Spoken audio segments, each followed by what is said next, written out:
안녕하십니까. 2014년 1월 25일 연구반 수업을 시작하도록 하겠습니다. 올해는 마지막 수업이고요. 그간 6개월 동안 많이 참석하느라고 고생들 많으셨습니다. 이 이후 과정에 대해서는 저희가 어떻게 하게 될지는 학원하고 좀 얘기를 해보고요.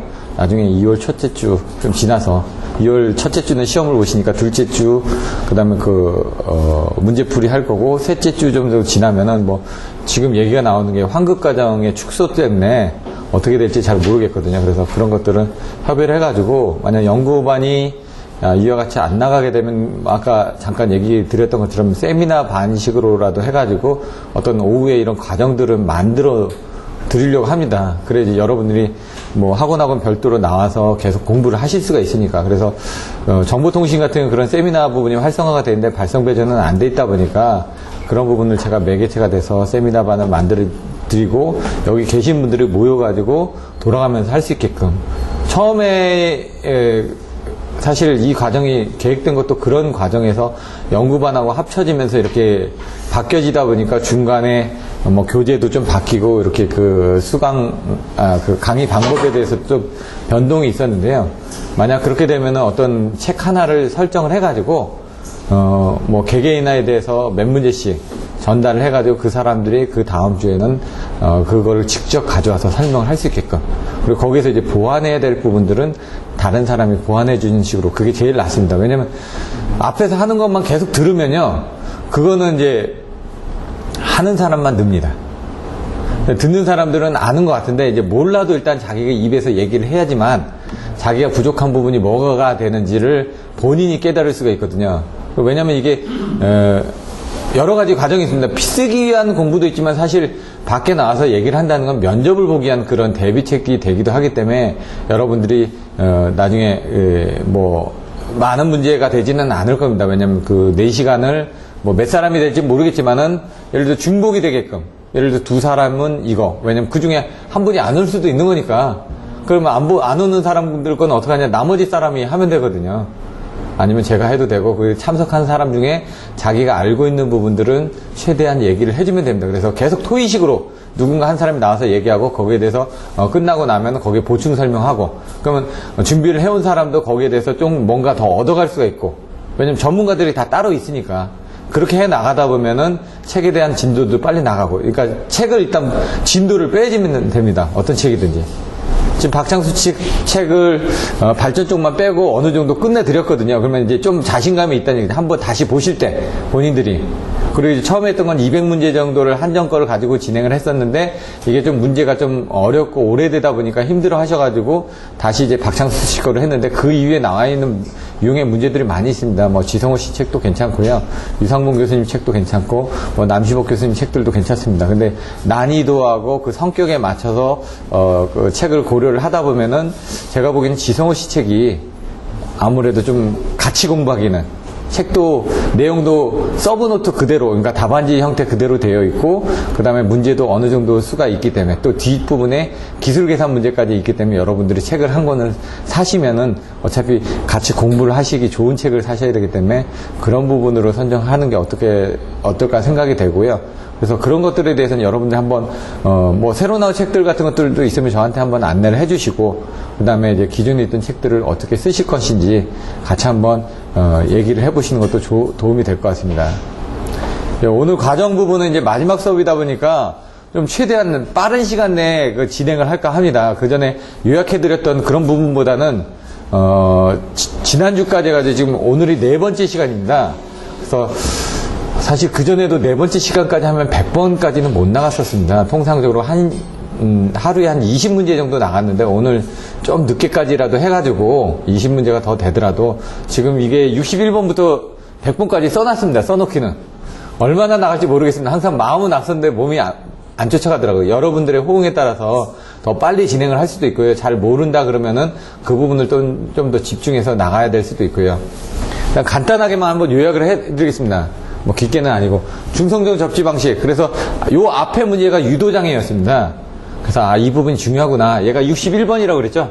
61번부터 100번이니까 여기까지는 시험이 항상 나온다는 얘기입니다. 항상 이 범위 안에서는. 중성질 접지 방식에 대해서 정의를 합니다. 그러면 저희가 얘기했던 키워드가 절과 복원 통지해가지고 직접 접지, 비접지, 저항 접지, 그 다음에 소리액터 접지 간에 4개 간에 어떤 장단점이 있는지 좀 추가적으로 본다면 이제 유효 접지 부분을 또 보실 수도 있죠. 그 다음에 이제 철탑 부분이 나왔는데 이제 철탑에 대해서는 나왔던 부분이 철탑의 형태에 따라서 아니면 구조에 따라서 아니면 재질에 따라서 이렇게 내용들이 나옵니다. 그래서 철탑 기초 설계에 대해서 나왔던 부분들도 있습니다. 그래서 철탑의 기초에 보면 베이너 라이트라고 해가지고 기초 부분에 그 철근을 꽂아놓고 밖에 가대처럼 물막이 공사하는 것처럼 되는 것들이 있거든요. 그런 것들도 10점짜리로 나올 수가 있고요. 그래서 그런 내용들은 여러분들이 보시는 그 송배전 기술 용어 해설집에 보시면은 내용들이 나와 있습니다. 그래서 전체적으로 그런 것들도 한번 빨리 보시는 게 좋습니다. 그림 보고 아 이런 게 있구나. 왜냐면 문제가 나왔을 때 단 몇 마디라도 쓰셔야지만 됩니다. 10점짜리는. 아예 못 쓰는 것보다는 간단하게 어떤 내용이라도 써주셔야지만 기본 점수를 받을 수가 있기 때문에 그런 단계 때문에 그 송배전 기술 용어 해설집 2013년도 버전을 여러분들이 다 제본을 하셨고 파일도 다 드렸기 때문에 그런 부분은 한 번은 보셔야지만 됩니다. 보면은 하루 정도면 보거든요. 제목하고 일단 이런 게 있다. 모르면 넘어가는 겁니다. 그냥 한번 보고 아 얘는 이거구나 하고 두 번째 또 보면은 안 보이던 게 보이기 시작합니다. 수평 하중 그 하중에 관련된 부분들도 수평 종하중 횡하중 이런 것들부터 가지고 경간에 가른 뭐 그런 내용들도 그림을 유심히 한 번 더 보게 됩니다. 일단 눈에 익숙해져야지만 보게 되거든요. 그래서 그런 것들을 자꾸 하셔야만 되고요. 초전도태로 나올 수 있는 것들은 연계돼서 나올 수 있는 부분들이 여러 가지가 있습니다. 신재생 에너지 쪽에 해가지고 지금 초전도태를 이용해서 하는 뭐 캔치 현상이라든가 여러 가지 부분들. 초전도태를 이용해서 적용할 수 있는 방식들이 뭐 케이블 쪽에 적용할 수도 있고 변압기 쪽에 적용할 수도 있고 전동기나 발전기 쪽에도 적용을 할 수가 있습니다. 근데 일단은 이제 초전도 에너지 저장 장치로 해가지고 SMES가 먼저 나오고 거기서 파생이 되기 때문에 초전도 에너지 저장 장치라는 건 신재생 에너지 쪽이거든요. 그래서 그쪽을 먼저 생각하시고 거기서 할 수 있는 부분이 초전도 케이블 같은 실증 적용을 하고 있기 때문에 그런 부분을 좀 봐두시면 될 것 같습니다. 코로나입니다. 코로나 원인 영향 대책. 코로나 정의가 뭘까요? 공개 전염 파괴. 예. 독보적인 전염 파괴로 인하여. 예. 파란 빛으로 종말한 빛을 현상? 그거를 조금 더 간단하게 얘기하신, 한번 크게 얘기해 보시죠. 자신있게. 저절로 주변의 공기저랑 파괴로 인한 예. 얇은 빛과 소리로 되는 방전. 예, 이런 식으로. 조금 더 매끈하게. 뭐냐, 전선로라는 부분이 나오죠, 일단. 근데 코로나라는 건 꼭 전선로는 없어도 됩니다. 예? 공기 중에 절연이 파괴되어 얇은 빛이나 소리를 내면서 방전하는 현상. 이렇게 딱 2줄 정도.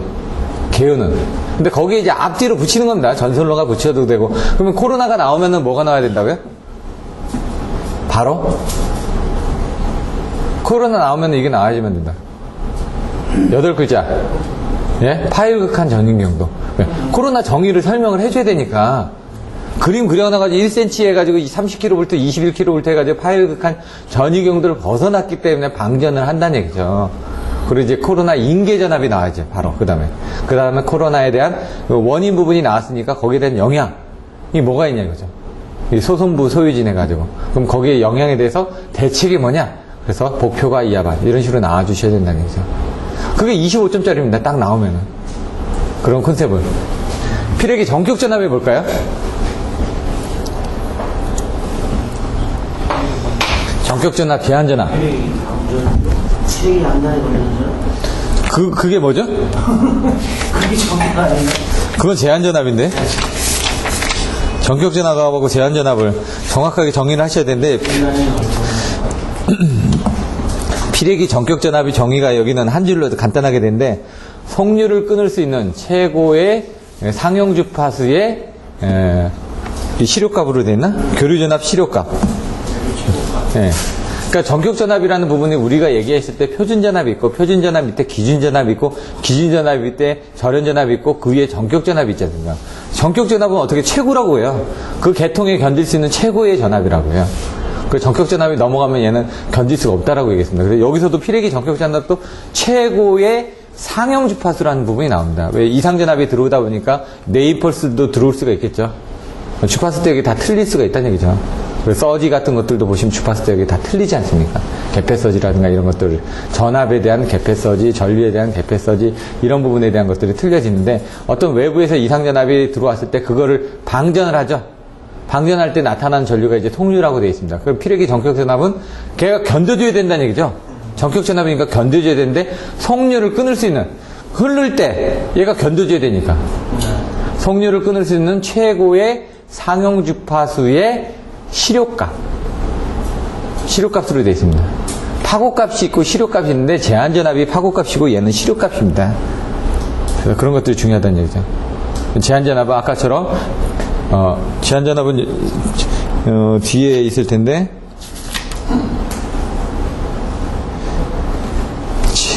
제한전압은 여기는 이렇게 정해놨네요. 충격파 전압 내습 시 피레기 방전할 때 피레기 단작 안에 나타나는 충격전압이라고 되어 있고 그 부분을 파고값이라고 되어 있습니다. 제일 큰 값. 피크치란 얘기죠. 아까 그건 시료치고. 전격전압은 시료치고요. 그 다음에 제한전압은 파고값이라는 부분. 그리고 피레기 구비조건 5글자가 뭐였죠?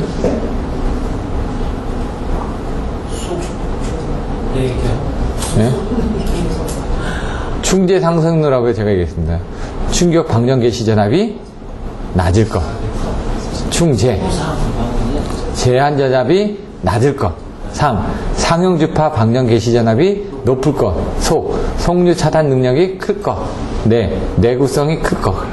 그 컨셉에서 왔다 갔다 붙이면 된다고요. 이제 충격비라든가 그런 내용들 또 보시면 되고요. 콘덴서 이제 결선들. 이제 그 154의 22.9kV 변전소에 50MV짜리, 뭐 45에 60MV짜리 그 변압기가 있는데 그 변압기에 걸려있는 부분에 대한 콘덴서는 5MV입니다. 지금 50MV는 스타콘 해가지고 154 모선에 걸려있는 게 50MV고요. 22,000 쪽에 걸려있는 건 5MV입니다. 그 5MV가 18대가 달린다고 그랬죠. 그걸 나누게 되면 278kVAR인가요? 그렇게 된다고요. 그거에 대한 결선도 하고, 그러면은 콘덴서가 이쪽에 3개, 이쪽에 3개 달려있죠. 양쪽에 방전전압 달려있죠. 이쪽에 차단기 달려있죠. 그럼 이쪽에는 직렬 리액터가 달려있죠. 여러분들 보실 때는, 쓰실 때는 이쪽에다 직렬 리액터를 그림을 그리고, 이쪽에 차단기를 그림을 그리고, 쌍대성입니다. 가운데 이렇게 돼 있고, 여기 3개 연결돼 있는데, 콘덴서, 양쪽에 방전장, 이쪽에는 리액터, 이쪽엔 차단기. 이렇게 그림을 그려주셔야 된다는 얘기입니다. 그리고 각각의 하는 역할이 뭔지 설명을 해주셔야 되고. 실이 뭐죠? 우표 실 말고요. 예? 서지 임피던스 로딩이라고 되어 있죠. 그럼 이건 다른 얘기로 하면은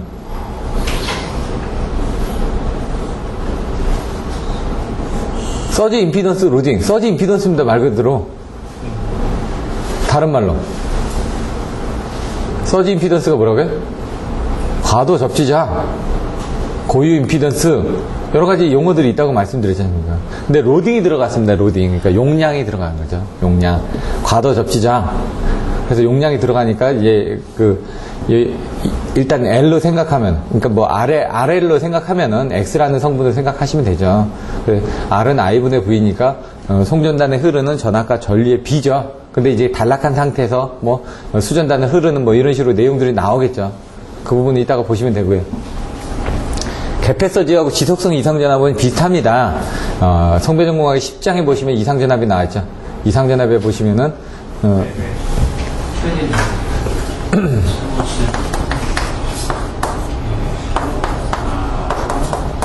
이게 뭐였죠? 예, 무, 유, 변, 영, 충, 고,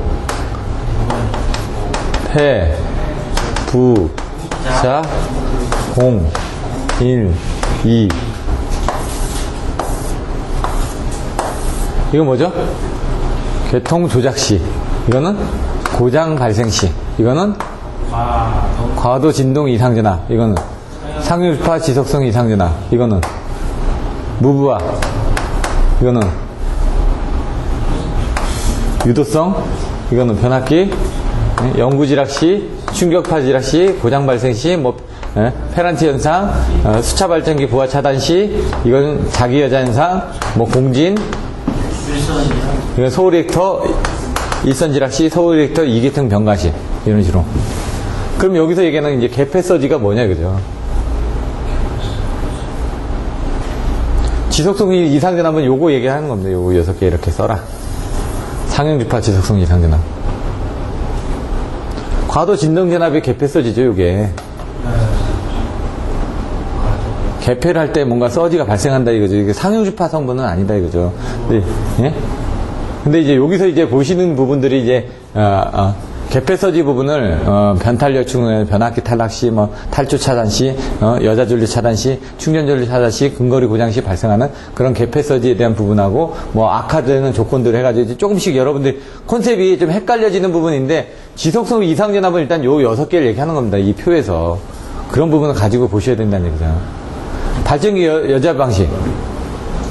이건 AC 방식, DC 방식 해가지고 정지형 방식 해가지고 여러 가지 나와 있습니다. 예? 이따가 자료를 보고 설명드릴 거고요. 증기터빈 긴급 정지 보안 장치 해가지고 나와 있다는 얘기고 이런 것들은 좀 빨리 넘어가겠습니다. 발전 쪽은 빼겠습니다. 일단 빨리 부등률, 수용률, 부하율 해가지고 뭐 각각체, 평체 뭐 이렇게 설명을 드렸죠. 옛날에 했던 것처럼 그것만 보고 외우시는 방법밖에 없습니다. 자꾸 헷갈리니까 부등하, 수등하죠. 수용률, 등, 하. 그럼 수용률이고 얘는 부 이렇게 외우시라고요. 부등하하게 되면은 이게 뭔지 안 되지 않습니까? 이게 부등률인지 부하율인지. 이게 수등하 해가지고 수용률, 부등률, 부하율, 각각체, 합체, 평체. 생각나시나 이제? 예?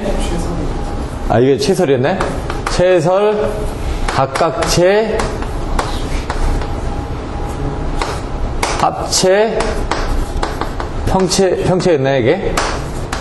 예? 요게 맞은 것 같은데? 저도 또 헷갈립니다, 이게. 수등하로 해가지고 외우시고, 이따가 또 다시 한번 또 보시면 됩니다. 잘 기억이 안 나시면, 왜 이제 14일 남았으니까, 또 한 번 또 하는 겁니다, 계속.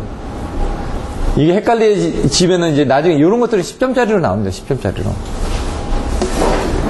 병렬운전 해가지고 발전기 병렬운전, 변압기 병렬운전 같이 보시면 되고요. 변압기 이행전압, 요것도 나왔었거든요. 바로 전심에. 내부 이상 검출 방법, 변압기 내부 이상 검출 방법 해가지고 내부에 사고 났을 때 어떻게 검출하겠냐. 부분방전법이라든가 절징 유부 누수활적 뭐 해가지고 이렇게 합니다. 절연정법, 직류 누설전류법, 유전정전법, 뭐 절직 유부, 부분방전법 해가지고 나오는데 이제 사선 상태에서 점검 방법, 활선 상태에서 점검 방법, 그리고 거기서도 딱 보시면 답을 외우는 어떤 키워드들의 연관성들이 있습니다.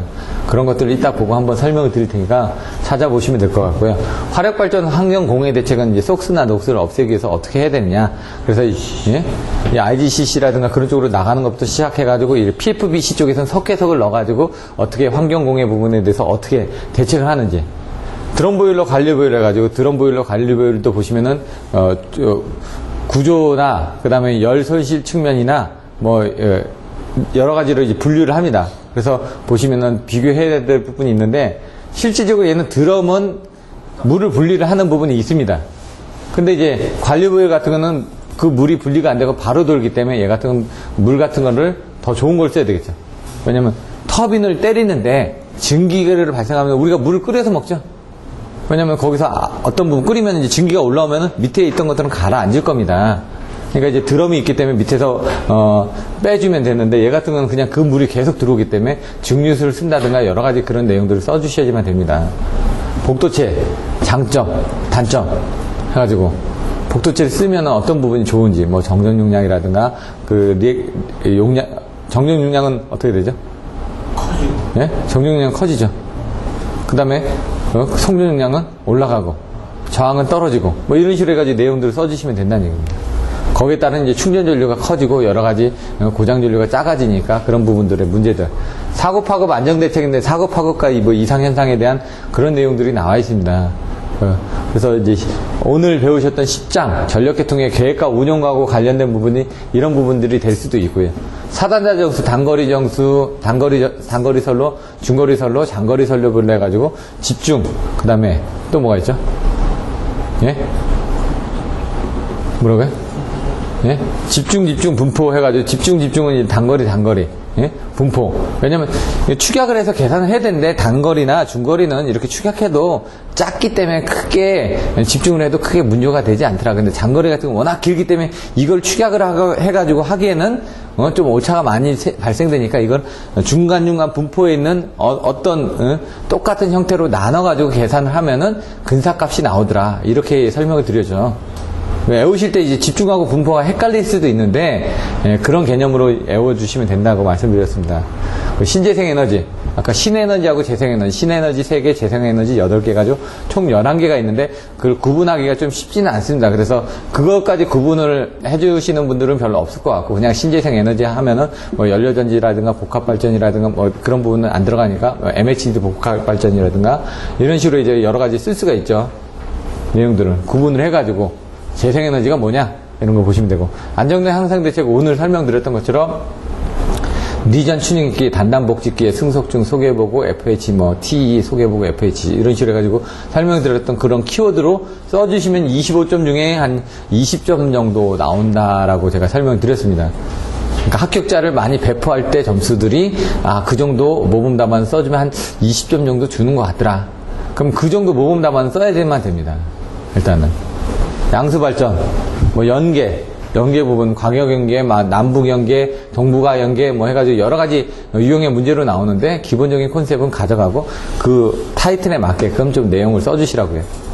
열중성자 원자를 핵감, 냉만 제차해가지고 핵연료에 대한 냉각제, 뭐 핵감, 감속제, 냉각제, 뭐 반사체, 뭐 이런 식으로 해가지고 핵중성자 원자로에 대한 열중성자 원자로에 대한 그 기본적인 콘셉트를 가지고 거기에 들어가는 카드뮴이라든가 납이라든가 여러 개들 철근이라든가 콘크리트라든가 뭐 중수라든가 그런 것들이 어떻게 구분이 되는지 그런 내용들을 보시면 된다고 했습니다. 전력 품질 같은 경우는 이거는 그 송배전공학의 14장에 나와 있는 그런 부분들 해가지고 PQ 쪽에 관련된 뭐 고조파라든가 아니면은 플리커라든가 이런 식으로 해가지고 조금 다르게 해서 나올 수도 있습니다. 전압강화라든가 세그스웰이라든가 이런 쪽으로. 그러니까 말은 이렇게 적었지만 여기서 나올 수 있는 유형의 문제들이 많기 때문에 그거는 많이 보셔야지만 됩니다.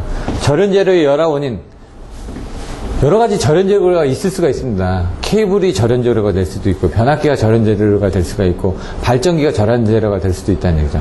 근데 이제 크게 보는 부분은 변압기하고 케이블을 많이 봅니다. 전동기도 열화 원인을 검출하는 방법들이 있습니다. 발전기도 있고요.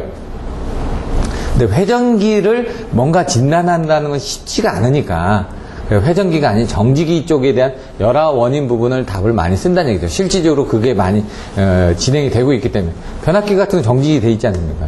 아까처럼 이 변압기의 열화 원인이 여기서 나왔던 변압기의 내부 이상 검출 기법하고 거의 비슷합니다. 열화 원인이 뭐냐? 정기적 원인, 수트리, 화학적 원인. 그래서 저희가 전기 열화생, 전기적, 기계적, 열적, 화학적, 생물학적 원인에 따라서 틀려지는데 그 안에 이제 투리가 있다. 물이 이렇게 퍼져나가는 트리가 있는데 그걸 이제 전수화하고 내가 얘기한다. 꽃이 폈다. 그래서 전기적 트리, 수트리, 화학 트리 등에 의해서 이런 꽃이 막 펴서 나가더라. 예? 그런데 이제 거기에 관련된 여러 가지 열화 원인들이 뭐가 있냐? 그럼 거기에 대한 대책들은 뭐가 됐냐? 그러면 이 이상 검출 기법하고 이렇게 좀 연계해가지고 내용들을 좀 보시면은 도움이 된다는 얘기입니다. 그래서 이게 간단하게는 말씀드렸는데 실질적으로 하시다 보면은 안에 들어가들 내용들이 많이 있습니다. 근데 그전처럼 동일하게 이렇게 자세하게 설명드리다 보면 안 되니까 자료는 여러분들한테 다 나눠드렸죠. 자료를 보는 방법에 대해서 키포인트 부분에 대해서 최대한 100번까지 저희가 맞춰서 좀 설명을 드릴까 합니다. 그래서 조금 늦게가 되더라도 설명을 드릴 테니까 오늘 모르겠습니다. 좀 중간중간에 계산 문제나 이런 것들을 빼면은 좀 빨리빨리 나갈 수가 있거든요. 그래서 그렇게 해서 좀 빠른 내용을 가져가 보도록 하겠습니다. 여기 보시면은 여러분들한테 나눠드렸던 이제 그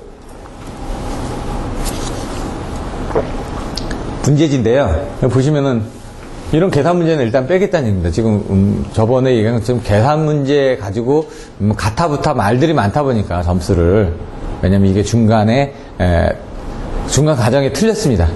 전체적인 형태는 맞고 이거를 점수를 어떻게 주냐에 따라서 또 말들이 많다 보니까 요즘 최근에 계산 문제들이 안 나왔는데 모릅니다. 혹자는 이번에 좀 계산 문제가 많이 나올 것이다 이렇게 얘기하시는 분들도 있고요. 아니, 나 그냥 그대로 나갈 것이다. 근데 이제 여러분들 계산 문제까지 손을 대려면 기본적인 문제는 다 알고 있는 상태에서 계산 문제로 넘어가셔야 되기 때문에 그런 부분은 좀 생략을 하겠습니다.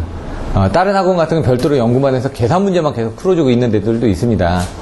왜냐면 준비를 해놨다 나오면 다행인 거고요. 안 나오면 그냥 그 다음을 위해서 또 준비를 하는 겁니다. 이런 부분 보실 거고요. 여기 보시면은 전압 변동률 해가지고 내용들이 나와 있는데 계산 문제이기 때문에 빼고요. 안에 보시면 이제 요거는 이제 계산을 하는 건데 이런 식으로 이제 증명 문제로 유도가 될 수가 있다는 얘기입니다. 예제 7-3하고 비슷하죠? 전압 변동률 대물 증명하셔.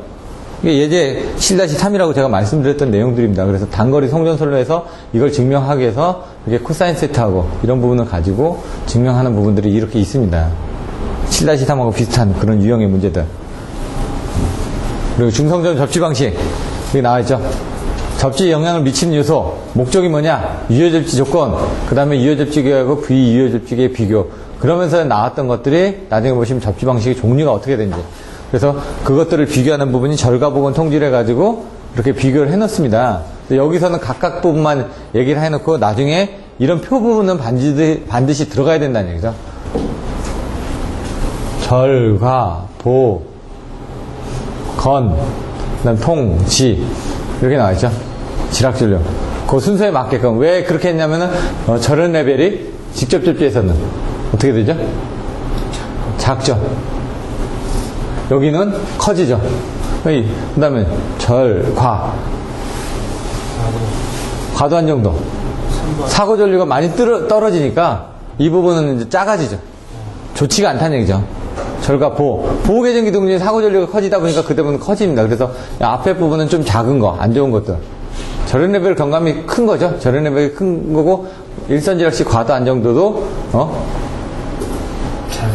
이건 작은 건데, 절과, 보호 개정기 동작은 잘 되는 거고, 건전상의, 전압 상승은 작은 거고, 통신선의 유도장애도 작은 거고, 그 다음 지락줄은 큰 거고, 그런 식으로 해가지고, 적절한 그 비율에 해가지고 어떤 거는 대부분 반 정도로 나눠가지고 여기 부분 작고 여기는 높고 이런 식으로 해가지고 배치만 맞춰주시면 된다라고 말씀드렸습니다.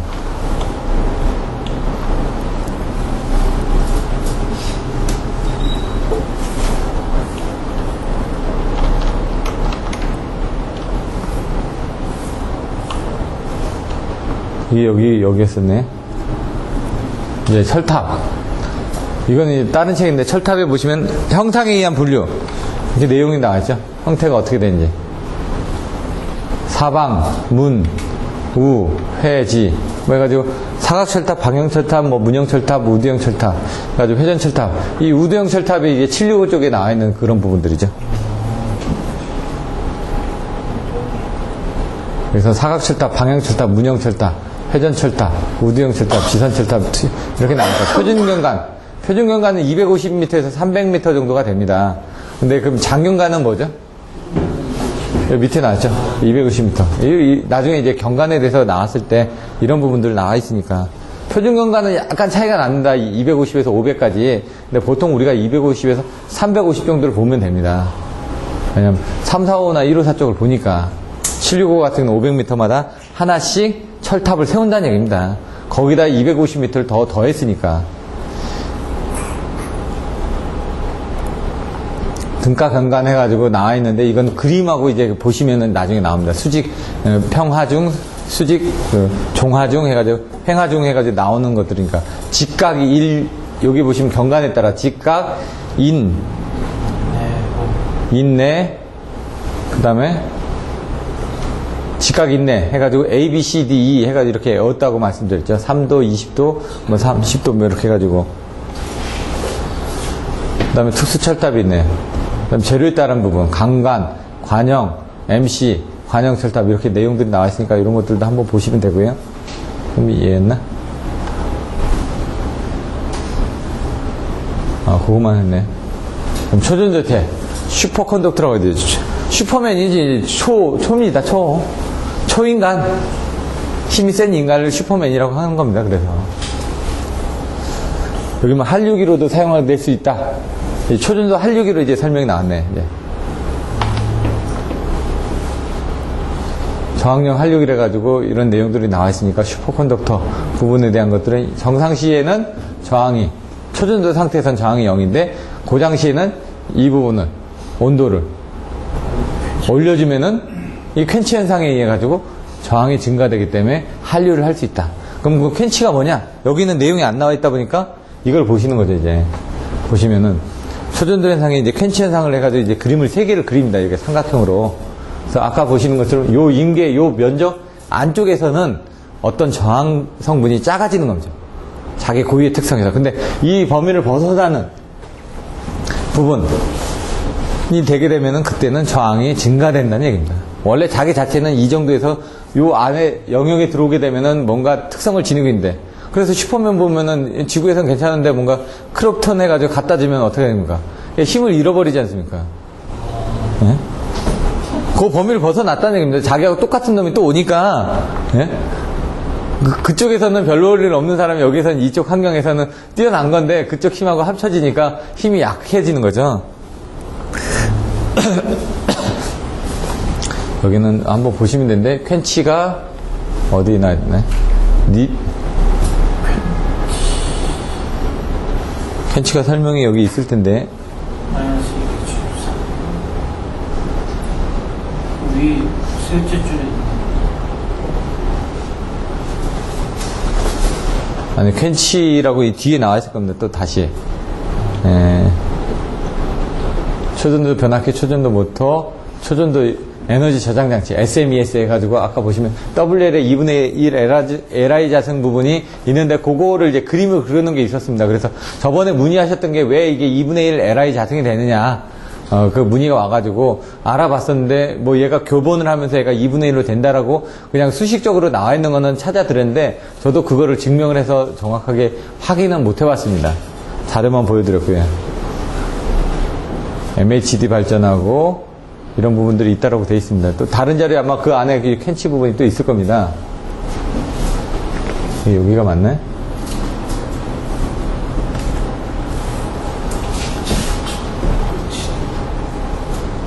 요거는 이제 이준우 씨 책에서 봤던 거고요. 그럼 고압전동기의 전력을 공급하는 케이블을 선정할 경우 고려해야 될 사항. 이런 것들은 참 어렵죠. 1000kW라고 딱 용량이 정해져 있습니다. 그럼 1000kW를 6.6으로 나누게 되면 전격 전류가 나오겠죠. 그럼 전격 전류에 대해서 상시 허용 전류라든가 그 다음 사고시 허용 전류 부분, 이런 부분에 견딜 수 있게끔 케이블 규격을 선정을 해야 되고, 여기 보시면 그거를 이제 플로우로 그림을 그려놨습니다. 이분은 사용전압, 환경, 조건, 목적 등. 근데 거기서 부하 전류를 산출한다는 얘기죠. 거기 연속 허용 전류하고 사고시 허용 전류, 단시간 허용 전류, 사고시 허용 전류에 대해서 이렇게 비교를 해가지고 그 굵기가 그 안에 들어오거나 전압 강화 쪽에 문제가 없으면은 이렇게 선정을 한다. 이런 것들을 말보다는 그림으로 해줬죠. 이런 것들을 그래서 자꾸 그림을 만들어 나가셔야 된다는 얘기죠. 케이블 굵기정 보면은 허용 전류를 안전 전류라고 했습니다. 여기 2장에 나와 있거든요. 2장에 똑같 3장에 나와 있네요. 케이블이니까. 그래서 거기서 나와 있는 것들을 DC 용량으로 해가지고 단시간 허용 전류, 단락시 허용 전류, 상용 허용 전류 이렇게 나와 있죠. 단시간 허용 전류. 근데 이게 보시면은 여기 나와 있는 연속 허용 전류는 90도씨 기준입니다. 단시간 허용 전류는 100도씨 기준입니다. 단락시 허용 전류는 또 이제 그 기준이 올라갑니다. 이런 것들이 좀 틀려집니다. 단시간 허용 전류는 얘가 지금 100도 정도로 보고요. 일반 CV 같은 경우는 연속 허용 전류는 90도씨를 기준으로 해가지고 계산합니다.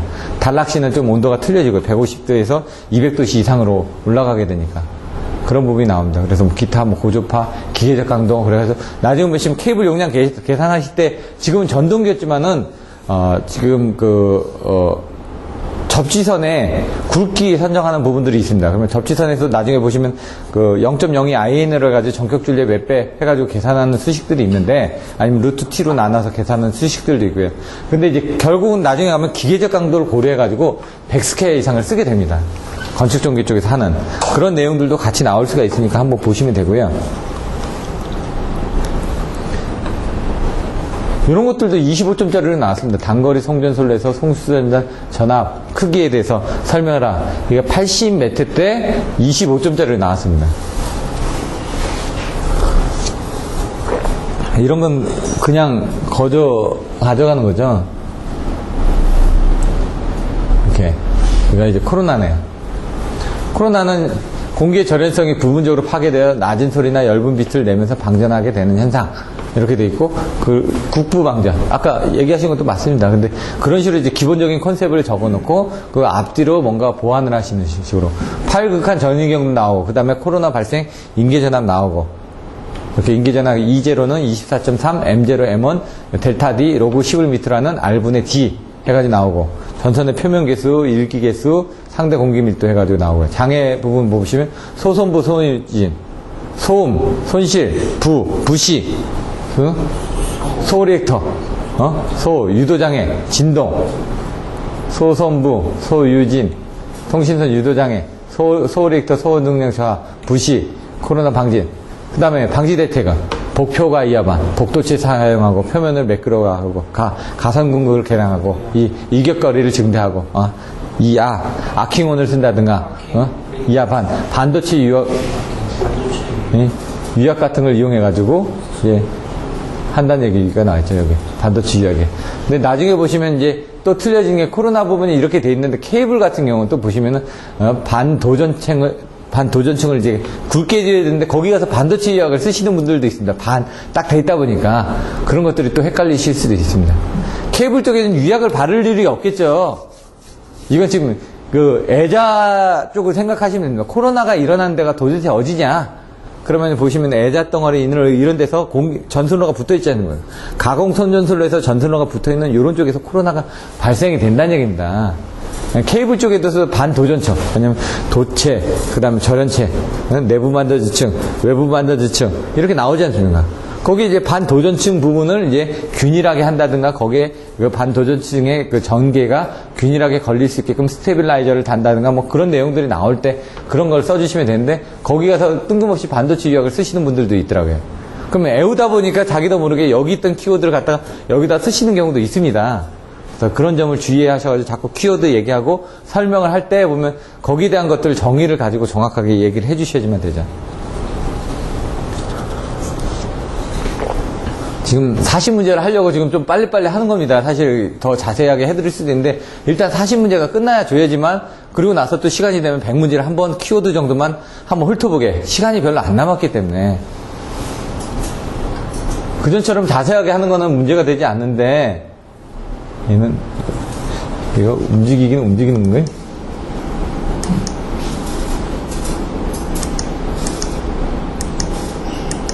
여기 피레기입니다. 여긴 또 다르게 썼죠. 파고값을 저감시켜서 기기를 보호하는 걸 피레기 한다. 피레기는 이렇게 설명을 해놨습니다. 피레기 동작 책무도 해놓고요. 여기는 직렬 캡이 있는 캡 타입하고 캡 리스 타입이죠. 전격전압은 뭐라고요? 성류를 차단할 수 있는 최고의 상형주파수 교류의 최고 전압 시료치라고 되어 있죠. 이런 것들 명확하게 알고 계시라고 한 줄이라도. 성류를 차단할 수 있는 전격전압의 선정 방법 세 가지가 있다고 그랬죠. 알파, 베타, VM. 알파, 베타. 알파는 접촉계수, 베타는 여유도, VM은 전격전압이죠. 예? 뭐의 전격전압이냐 이거죠. 최고 허용전압이죠. 공식전압에다가 1.2. 이게 뭡니까?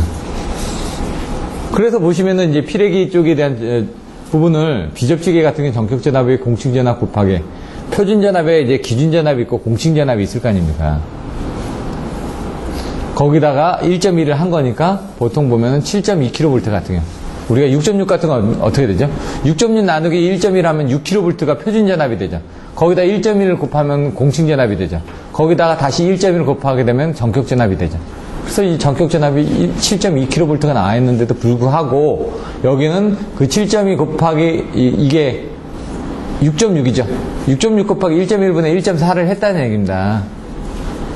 예를 들어 왜 비접지찌개 쪽에서는 뭡니까 건전상의 전이 상승이 많이 일어나기 때문에 접지 개수 자체가 크지가 않다는 얘기죠. 접지 개수를 비접지 쪽에서는 1 정도로 보면 됩니다. 비유효 접지에서는 0.8에서 이렇게 나갔죠.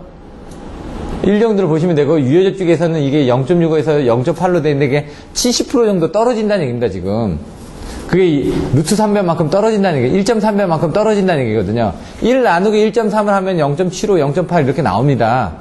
그게 뭐냐면 1.3배 이상 전이가 뜨지 않습니까? 지락사고 나면 직접 접촉해서. 그러니까 이제 전압 상승이 그렇게 크지가 않다는 얘기죠. 지락 전류가 팍 줄어들기 때문에. 하지만 비접지 같은 경우는 지락 전류가 많이 안 흐르기 때문에 어떻게 됩니까?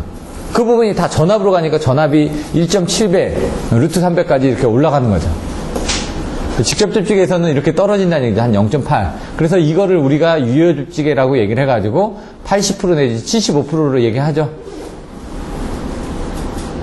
여기 뒤에 또 내용들이 나와 있는지 모르겠지만 여기서 보시면 그래서 3, 4, 5가 전격 전압이 어떻게 된다고요? 3, 6이 나누기 루트 3이죠. 거기다가 1.2배를 했습니다. 이게 무슨 전압이라고요? 이게 공식 전압이라고요.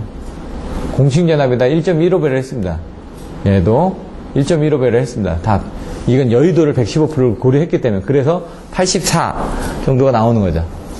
근데 그거의 비율을 보니까 피력이 전격 전압에 대해서 몇 프로 정도로 떨어져 있는 그러니까 원래 전격 전압에 대해서 몇 프로 정도 전격 전압이 떨어져 있는 거죠. 개통 전압에 비해서.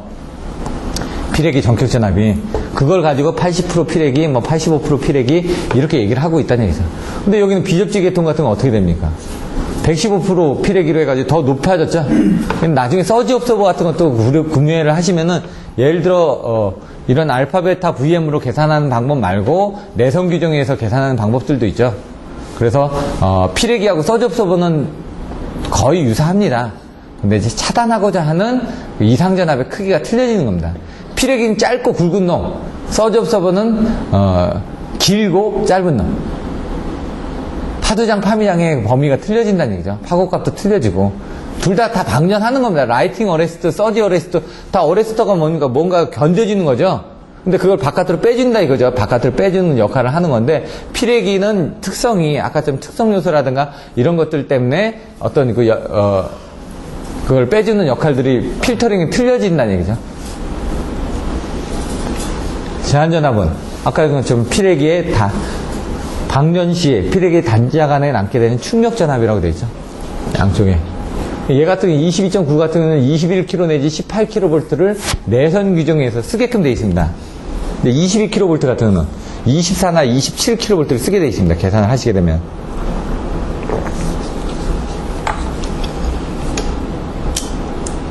그림을 그리실 때도 이렇게 그려주시는 방법이 있고, 이렇게 해서 피레기가 빠져나갈 때는 변압계다 이쪽에다 놓고 그림이 이렇게 빠져나가는 것처럼 또 그려주셔야 되고, 상황에 따라서 그림들을 앞뒤를 좀 바꿔주셔야 될 수도 있다고 말씀드렸습니다.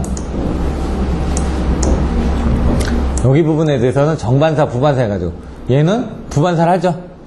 반사를 하면서. 얘는 투갑하니까 2배 이상에 대한 전압이 걸린다고 그랬죠. 여기서 나중에. 그리고 얘 부분은 어떻게 된다고? 그때 무식하게 얘기할 때는 요거하고 요걸 2분의 1로 하는데, 사실상은 이 값이 나오기 전에 Z1 플러스 Z2분의 2Z1, Z2가 되는데, 그 부분에서 여기 Z1 부분이 이쪽으로 빠져나온 거죠. 병렬이니까. 그 지점에서. 그렇게도 설명을 드렸었습니다. 두 가지 방법이 있으니까. 그리고 이제 이게 지금 절연협조죠. 피레기의 제한전압을 기준으로 하여 각 기내의 기기가 정연된 절연 체계들을 갖추도록 하는 거. 절연협조인데, 그래서 변압기의 절연 강도는 1단이라든가 2단 저감 절연을 해가지고 기준 충격 절연 강도보다 적은 걸로 절연협조를 하더라도 보니까 피레기에서 제한되는, 피레기에 방전할 때 남는 전압에다가 거기서 접지 전압, 전압 강화만큼은 더해도 그거보다 이상 크게끔 돼 있어야 된다는 얘기. 그래서 860, 750, 650, 460 해가지고 피레기는 460이고 변압기는 얼마예요? 650이 되죠. 거기 사이는 한 190 정도가 나와 있지 않습니까? 그런 내용들을 좀 써주시면 되고요. 공식 방전 전류 2.5카, 5카, 10카 이런 내용들 나올 거예요. 이번에 나왔던 게 피레기 설치 위치가 가능한 피복이 가까이 설치되어야 되는 기법. ET는 EA 플러스 V분의 2SL 파도준도 부분 곱하기 85, 65, 45, 20m 이 부분 설명하는 내용들 나올 거예요. 피레기 도치의 굵기는 아까처럼 0.02 IN을 하기도 하지만 그게 루트 T 나누기 280이거든요. 그런 것들을 계산하시면 되고요. 충제, 방송내, 충제, 상송내죠? 충제, 상송내. 여기 충격 방전기 시전압이 낮을 거, 충제, 제한전압이 낮을 거, 상용주파 방전기 시전압이 높을 거, 속류 차단 능력이 클 거, 그 다음에 내구성이 클 거, 해가지고 작은 거 2개가 앞에 나오고, 뒤에 거는 다 클 거, 해가지고 2번하고 3번을 나눠놓은 게 뭐라고요? 충격비라고 그랬죠. 충격비가 몇 배 이상이 안 되게끔 해줘야 된다. 그래서 갭 타입, 갭 리스 타입에 대한 장점과 단점들 설명을 드렸습니다. 속류 부분이 없습니다. 갭 리스 피레기는 속류가, 여긴 속류가 있죠. 그런 차이가 일단 있다라는 거 보시면 되고요. 뭐 그 외에도 많이 있습니다. 피레기 관련 용어 뭐 여러 가지가 있는데 자료들은 많이 있으니까 제한전압, 단위동작 생무, 전격전압 해가지고 내용들은 많이 있죠. 그 정도만 일단 먼저 설명을 드리는 겁니다. 피레기 특성 요소 기능. 특성 요소라는 건 뭔가 견디는 특성을 가지고 있다는 얘기죠. 저희가 뭐 가면 원산지 표기하라고 그러죠. 이게 어디 나라 거다, 어디 거다. 이런 것처럼 얘도 그 안에 보시면 이제 특성 요소가 있는데 그게 ZNO냐 SIC냐에 따라서 어느 정도 전압 이상이 되게 되면 속류를 차단할 수 있는지 이런 것들이 나와집니다. 그래서 여기 보시면은 낮은 방전 전류에서는 저항값이 높아져 직렬갭의 속류 차단을 돕는 기능이 바로 특성 요소라는 얘기죠. 이건 고저항일 때, 저저항일 때는 저항값이 적어져서 어떻게 하는 거야? 어느 정도 이상이 들어오게 되면 얘가 저항값이 적어집니다. 그럼 그때는 문을 열어주니까 그때 대지로 방전을 시키겠죠. 그리고 나서 이제 어느 정도 방전이 되게 되면 그때는 저항값이 다시 높아져가지고 또 속류를 차단하지 못하게 또 끊어주는 역할을 하는 거고요. 그래서 특성 요소로 인해서 뭔가 갭이 형성이 된다라고 말씀을 드렸죠. 갭 리스 타입 같은 경우는 그런 갭이 없다 보니까 문제는 없는데 갭 타입 같은 경우는 갭이 있기 때문에 걔가 터지더라도 뭔가 뒤에 뭔가 보호해 줄 수 있는 기능인데 얘는 갭이 없다 보니까 바로 연결이 돼 버린다고요. 그래서 그런 때는 이제 조심을 하라고 설명을 드렸었습니다. 특성 요소하고 직렬 갭하고 병렬로 돼 있었는데 얘는 특성 요소 부분이 이제 갭 타입은 갭이 있었는데 그렇지 않은 부분 ZNO 같은 경우는 이런 직렬 갭이 없기 때문에 바로 연결이 되면 문제가 된더라. 그래서 그런 건 갭이 없다 보니까 갭 리스 타입이라고 하고 얘네들은 ZNO 특성이고 얘는 SIC 특성이고요. 이게 SIC가 실리콘, 규사라고 했습니다. 그러니까 모래덩어리입니다, 모래. 그 안에서 반도체 성분들이 나오는 거죠. 웨이퍼로 해가지고. 그래서 뭐 갭 리스 타입에 대한 설명들을 하는 것들이 나와 있습니다. 여기 보시면은 SIC 같은 경우는 이렇게 되어 있기 때문에 어느 정도 전압이 걸리면은 뭡니까? 전류가 흐르죠. 근데 얘는 어느 정도 전압이 흐르기 전에는 전류가 아예 안 흐릅니다. 그러니까 속류 차단 능력이 크겠죠. 전압에서 제한전압에 전격전압에서 제한전압으로 이렇게 뚝 떨어졌습니다. 그러면 전류가 안 흐른다고요. 근데 이제 그 제한전압까지 떨어질 때 처음에 이제 전격전압은 견뎌지는 부분이 전격전압이고 실질적으로 속류를 차단할 수 있는 최고의 상용주파수의 실효값이 전격전압이라고요. 근데 제한전압은 피레기가 방전할 때, 그 방전한다는 건 뭡니까? 속류를 흘려준다는 얘기죠. 대지하고 연결된 거 가지고 뭔가 에너지를 흘려주고 있다는 얘기입니다. 그 속류를 흘려주고 있었을 때 그때 나오는 최고의 파고값이라고 되어 있습니다. 개통이 걸리는 그 부분이 이제 전격전압보다 밑으로 되게 되면 이제 전류가 안 흐르는 거죠. 그러니까 확실하게 차단을 해주는 거죠. 그러니까 전격전압이 아까 뭐 얘가 견딜 수 있는 부분이라고 그랬는데 그거보다 높게 뇌 임펄스 전압이 들어왔습니다. 그럼 얘가 문을 열어줄 거 아닙니까, 일단. 그래서 문을 열다가 빠지다가 순간적으로 빠지겠죠. 순간적으로 빠지다가 전격전압 밑으로 내려서 제한전압이 되면 얘는 아무런 문제가 없다는 얘기죠. 전류를 안 흘리니까 그때부터는 절연이 확 돌아온다는 얘기죠. 그런 내용들이 있습니다. 피레기 제한전압, 공식 방전전류, 충격 방전기 시전압, 충격전압, 역할, 구비조건 나왔죠. 제한전압, 충격비 이런 부분을 한번 보시면 된다는 얘기입니다.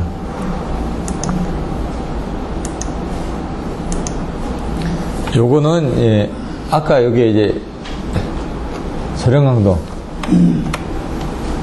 860, 750, 650, 460이죠. 1367, 1175, 1050, 690. 이 바뀌어진 거죠. 2610이죠. 2610, 2250, 2050, 1380.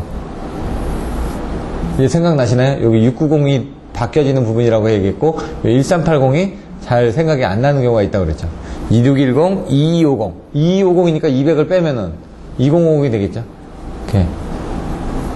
1050은 1550에서 2단 저감을 했기 때문에 얘는 또 2단 저감이 어떻게 되는지 한번 보시면 되죠. 765니까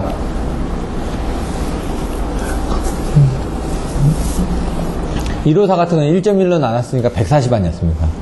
140 곱하기 5, 2 플러스 50이었죠. 그러면은 750이 되죠. 그래서 BIL이 750이었는데 얘 같은 경우는 154니 아니라 345죠. 345를 1.1로 나누면 한 300 정도가 되죠. 그럼 300 곱하기 5 하면은 1500이죠.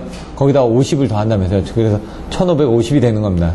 765 같은 거 한번 해보자는 얘기죠. 765를 1.1로 나눴다. 그러면 한 600 얼마가 되겠죠? 거기다가 5배를 합니다. 65, 30.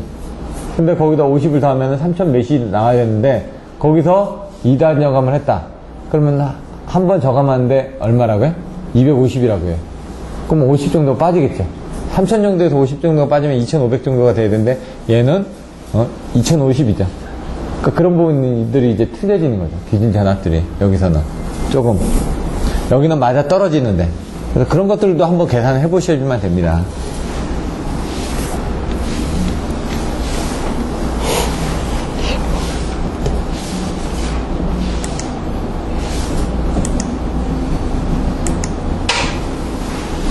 그리고 요거는 이제 작게 봤던 거고, 이제 큰 게 보면은 이렇게 나있죠. 그림이. 콘덴서가 이렇게 3개, 쌍대를 이룬다고요. 요 위에 연결 안 됩니다. 요 DC, 방전 코일이 양쪽에 달려있고, 뭐라고요? 한쪽에는 차단기, 한쪽에는 직렬 리액터가 달려있다. 직렬 리액터 하는 역할, 방전장애 하는 역할, 콘덴서에 하는 역할. 그래서 얘가 278 정도 된다. OMV 정도가 되는데, 그걸 하게 되면 278 정도가 된다. 뭐 이런 내용이 나왔던 걸로 기억합니다. 그리고 여기는 고주파에 관련된 내용들이 또 있네요. 고주파에 대한 부분. 그래서 이런 것들도 같이 한번 봐주시면 되겠습니다. 같이 연계가 될 수가 있는 거니까. 다시 한번 보시면 이게 3개죠? 그 다음에 방전 코일 있고, 그 다음에 콘덴서 있고, 직렬 리액터 있고요. 일단 컨셉을 잡고 이제 안에 내용들을 보셔야 될 부분을 정확하게 보시고, 줄을 쳐가면서 외우셔야만 된다는 얘기죠. 시리즈 리액터는 뭐 기존에 달려있는 거니까 문제가 되진 않고요. 직렬 리액터 같은 경우는 터져 나갈 수가 있습니다. 그래서 이런 것들을 좀 조심하시고, 그 다음에 이제 퍼센티지를 11%를 쓸 건지 13%를 쓸 건지, 그 고주파 저감 효과도 고려를 하셔가지고 정확한 리액터 용량도 선정을 해 주셔야 된다. 그런 부분만 알고 계시면 될 것 같고요.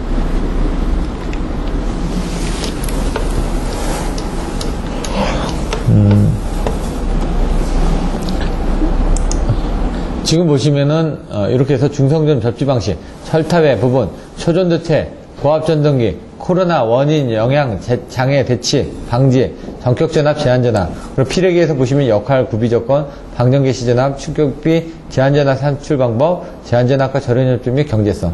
요게 25점짜리 나오게 되면 하나당 한 8점 정도가 되는 겁니다. 그러면 어느 정도씩을 다 적절하게 배치를 해가지고 이 문제에 주어진 조건에 맞춰서 써주시면 된다는 얘기죠.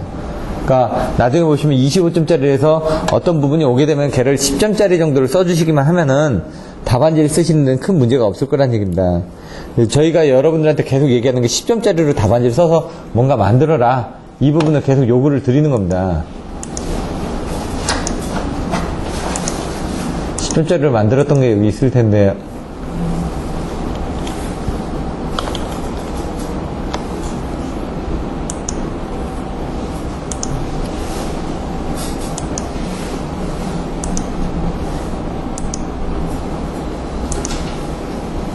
여기 10점짜리를 만들었던 거네.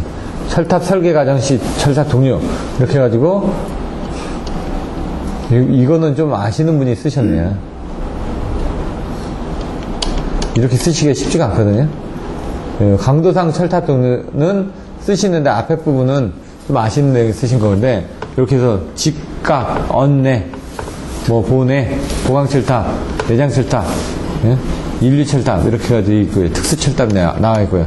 이런 식으로 10점짜리로 간단하게 정리를 해주실 수 있는 부분을 좀 노력을 하셔야 된다는 얘기입니다. 그럼 여기 부분까지 해서 잠깐 쉬고 그 다음에 보시면은 이제 71번부터 해가지고 또 내용을 간단하게 설명을 드리도록 하겠습니다.